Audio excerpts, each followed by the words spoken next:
नमस्कार मित्रों, कैसे हैं आप सब।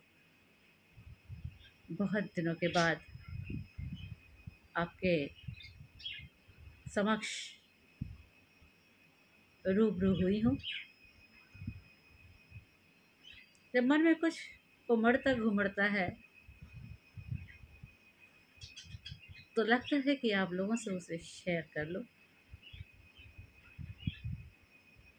शायद आप भी उससे कुछ सीख ले लें और मेरे मन को भी तसल्ली हो जाया करे। मैं पुष्पलता राय अपने YouTube चैनल काव्य तरंग पुष्पलता राय में आप सभी का हार्दिक अभिनंदन करती हूँ, स्वागत करती हूँ और अनुरोध करती हूँ कि आप मेरी वाणी को, मेरी बातों को ध्यानपूर्वक सुनें। हम बहुत छोटे छोटे जब हुआ करते थे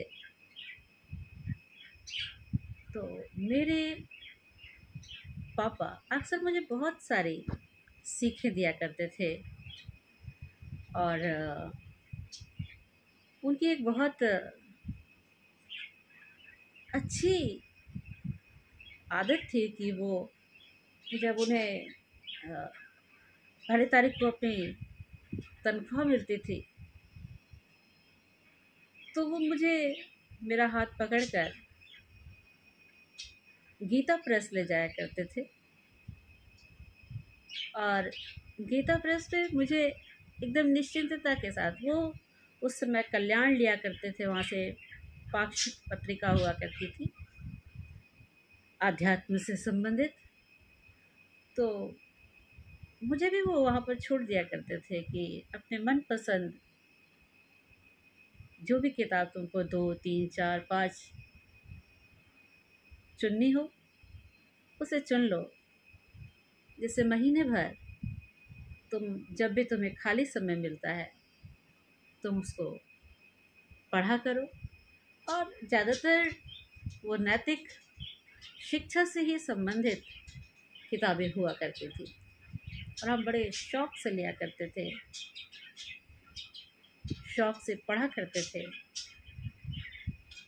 और इतनी आदत हो गई थी कि अगर पहली तारीख से दूसरी तारीख हो जाती थी तो मन में एक कुलबुलाहट सी होने लगती थी कि अभी तक हमारी किताबें नहीं आई और हम पीछे पढ़ कर किताबें लेने के लिए जाया करते थे। धन्यवाद देती हूँ गीता प्रेस, ताकि बचपन से लेकर अभी तक में उसने इतनी ज़्यादा नैतिकता मन के अंदर भर दी कि कभी कभी इस बड़े महानगर में अक्सर लोग जब कहते हैं कि अरे थोड़ा अपने आप को बदलो पुष्पा, नहीं तो दुनिया तुम्हें खा जाएगी, और थोड़ा अपने अंदर बदलाव लाओ, थोड़ा वैसे बनो जैसे लोग हैं। मैं कुछ नहीं बोल पाती, आज भी नहीं बोल पाती हूँ, लेकिन मन में ज़रूर ये विचार आता है कि यदि मैं बदल गई या मैंने अपने अंदर कोई बदलाव कर लिया तो फिर वो उसका क्या होगा जो पिताजी ने ठूस ठूस कर हमारे अंदर भरी हुई हैं, वो मॉरल कहाँ चला जाएगा। कोई तो हो जो इसे अपने अंदर लेकर पूरी ज़िंदगी गुजार ले, जी ले, और उनमें से एक मैं अपने आप को मानती हूँ कि मैं उसको लेकर चलती हूँ। तो उन्हीं समय जब शाम को उसमें अक्सर कहानियाँ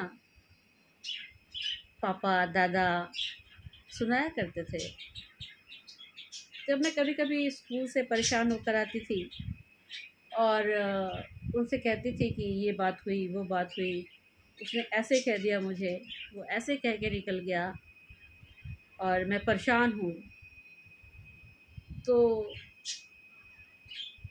पापा कहा कहते थे, अरे छोड़ो, हाथी चले जाते हैं और कुत्ते भौंकते रह जाते हैं। हाथी अपनी राह चले जाते हैं। अक्सर आपने देखा होगा, हाथी जाते हैं पूंछ लाते हुए, बड़ी मदमस्त चाल में वो चलते चले जाते हैं, चलते चले जाते हैं। और अक्सर आपने देखा भी होगा कि कई सारे कुत्ते उसके पीछे जो है भों भों भों भों भों भों करके दौड़ते रहते हैं। बहुत देर तक वो साथ साथ जाते हैं, अगल बगल भी रहते हैं, लेकिन फिर अनंतों का त्योहार कर उन्हें वापस ही लौटना पड़ता है। तो ये जो बात थी वो हमारे अंदर घर की हुई थी। और इसी बीच मैंने एक कहानी सुनी। कहानी में उस मुहावरे का पूर्ण अंश सुना और मुझे लगा कि आज की पीढ़ी को भी इस बात पर ध्यान देना चाहिए, गौर करना चाहिए। वरना ज़्यादातर देखिए आजकल लोगों के कहे में आकर ज़्यादा प्रेशर में आ जाते हैं, ज़्यादा दबाव में आ जाते हैं और धीरे धीरे ये दबाव मन पर हावी होने लगता है और मनोविकार उत्पन्न होने लगते हैं, डिप्रेशन होने लगता है, अवसाद होने लगता है, फ्रस्ट्रेशन होने लगती है। लोग दुनिया जहाँ से कटने लगते हैं, अपनी बात किसी के सामने नहीं रख पाते और घुटते रहते हैं। तो कौन सी वो कहानी सुनी जो मैं वास्तव में आपको सुनाना चाहती हूँ। एक औरत थी, वो कचरा बीनने जाया करती थी। अपने बोरी को टांगे हुए वो एक गली में जाती थी और वहाँ से वो जो भी उसके लायक बीनने लायक कचरा होता था वो उसको बीनती थी, अपनी बोरी में डालती थी। गली के जो कुत्ते हुआ करते थे उसके पास जाते थे और अगल बगल से उस पर भूखा करते थे, भौ भौ किया करते थे और वो भी करके उनको हटाया करती थी। वो अपना काम कर लेती थी, अपना कचरा बीन लेती थी और फिर वहाँ से निकल जाती थी। सबसे बड़ी बात ये होती थी कि जब वो वहाँ से निकलती थी तो कुत्ते फिर उसके पीछे नहीं जाते थे, फिर अपना गलियों में मुड़ जाया करते थे, जो उनकी गली हुआ करती थी उसके अंदर चले जाया करते थे और वो औरत किसी दूसरी गली को पकड़ लेती थी कचरा बीनने के लिए।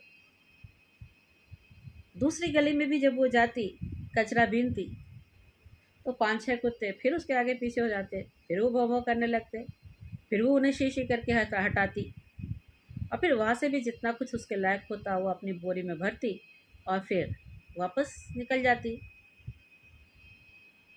कुत्ते देखिए उस गली वाले में भी थोड़ी दूर तक उसके साथ रहते, फिर वो आगे जब निकल जाती तो वो मुड़कर फिर से अपनी गली में आ जाते।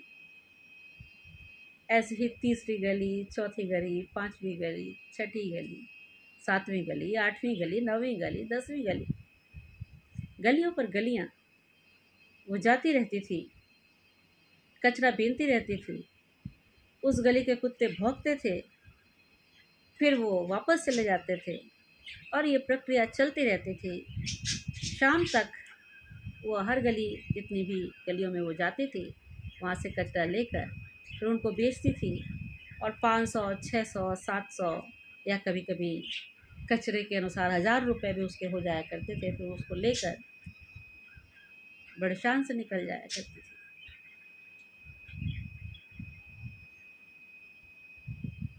मॉरल ऑफ द स्टोरी क्या है कि दिन भर जब वो गलियों में घूमती थी कचरा बीनने के लिए, तो हर गली के कुत्ते उस पर भौंकते थे।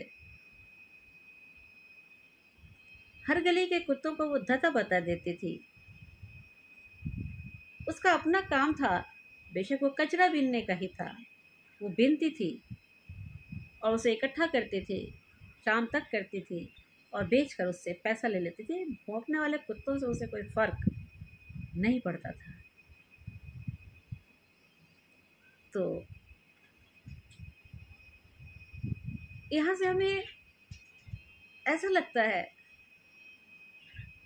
कि हम सब भी, ये जो भौंकने वाले कुत्ते होते हैं ना, अक्सर आपने देखा होगा कि जब आप किसी अच्छे काम के लिए, अच्छे लक्ष्य के लिए, ऊंचाई प्राप्त करने के लिए, अच्छा कंपटीशन में बैठने के लिए या कुछ भी अच्छा करने के लिए जब आप आगे बढ़ते हैं,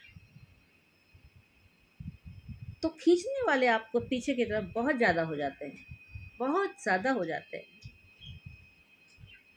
कुछ तो पीछे पीछे ये भी कह देते हैं तुमसे ये काम नहीं हो पाएगा, अननेसेसरीली इतनी कोशिश कर रहे हो, देखो उसने भी किया था, उसने भी किया था, उसने भी किया था, क्या हुआ? कुछ नहीं हुआ, आज वो ये कर रहा है, आज वो कर रहा है, आज वो कर रहा है।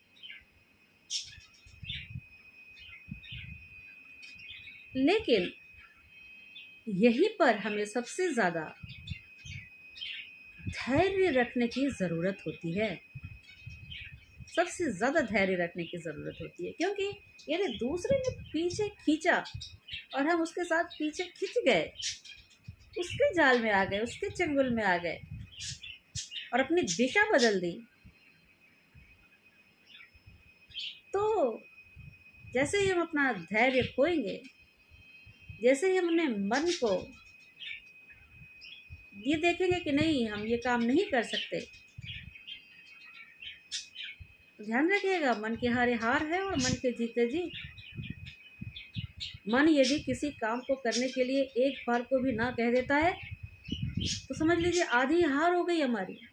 और यदि वो कहता है कि नहीं ये तो मैं कर ही लूँगा, तो आधा तो हम जीत ही चुके हैं, आधा ही जीतना होता है हमें। तो ये खींचने वाले जो होते हैं, इनकी तरफ हमें कम ध्यान देने की ज़रूरत होती है।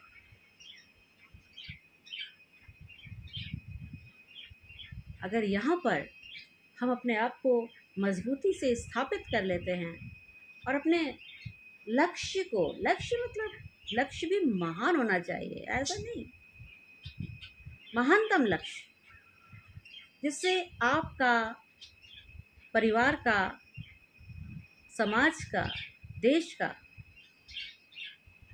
कहीं ना कहीं किसी का भला हो रहा हो,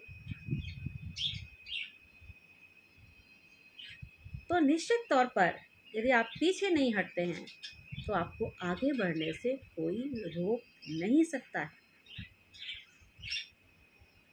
यहीं पर आपको ध्यान रखने की ज़रूरत होती है कि हाथी चला जाता है और कुत्ते पीछे भौंकते रह जाते हैं। पीछे खींचने वाले, जब आप आगे अपने लक्ष्य को प्राप्त कर लेते हैं तो वही लोग आपके सामने घुटनों के बल खड़े मिलेंगे।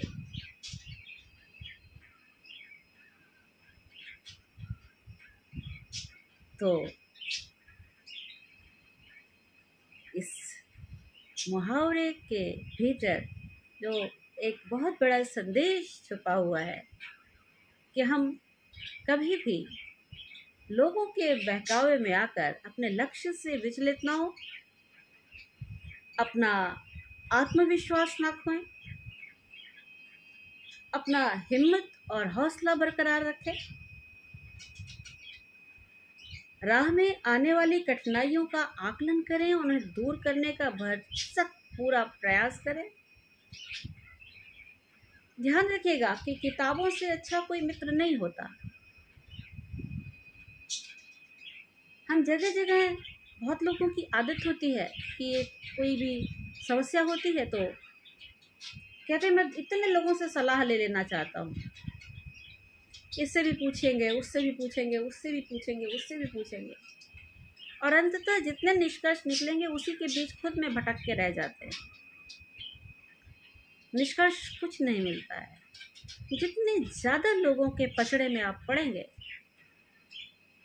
उतनी ही ज़्यादा आपकी हानि होगी। अपने निश्चय पर विश्वास कीजिए, अपना दृढ़ निश्चय, अपना संकल्प बनाइए, उस पर विश्वास कीजिए, अपने हौसले को बढ़ाइए। आपको बहुत सारे ऐसे उदाहरण मिलेंगे दुनिया में जिसमें लोगों ने अपने हौसलों के बल पर जीत हासिल की है। और ऐसी प्रेरित कहानियों को पढ़िए, सुनिए और बिना हिम्मत हारे आगे बढ़िए, रास्ता चुनिए और अपने लक्ष्य को, अपने संकल्प को पूरा कीजिए। याद रखिएगा, यदि आप ऐसा करते हैं, यदि आप मन से हारते नहीं हैं, तो आपको कोई भी आगे बढ़ने से, इस दुनिया में कोई भी आपको आगे बढ़ने से रोक नहीं सकता है। आप बढ़ेंगे, निश्चित तौर पर बढ़ेंगे, जरूर बढ़ेंगे और दूसरों के लिए पद चिन्ह भी छोड़कर जाएंगे। तो इसी के साथ ही मैं अपनी वाणी को विराम देती हूँ और एक बार फिर से आपसे अनुरोध करती हूँ कि यदि अभी तक आपने हमारे चैनल को सब्सक्राइब नहीं किया है, जल्दी जल्दी जल्दी जल्दी इसे सब्सक्राइब कर लीजिए। बात अच्छी लगे तो उसे आत्मसात कीजिए। किसी संबंधित व्यक्ति को शेयर करना चाहते हैं तो शेयर कीजिए। यदि आपके ही माध्यम से सही किसी का हौसला बढ़ जाता है तो मैं अपने आप को धन्य समझूंगी। इसी के साथ ही मैं आपसे विदा लेती हूँ। फिर मुलाकात होगी, फिर बात होगी। तब तक के लिए विदा चाहती हूँ। नमस्कार, आभार। अपना ध्यान रखिएगा और खूब रखिएगा।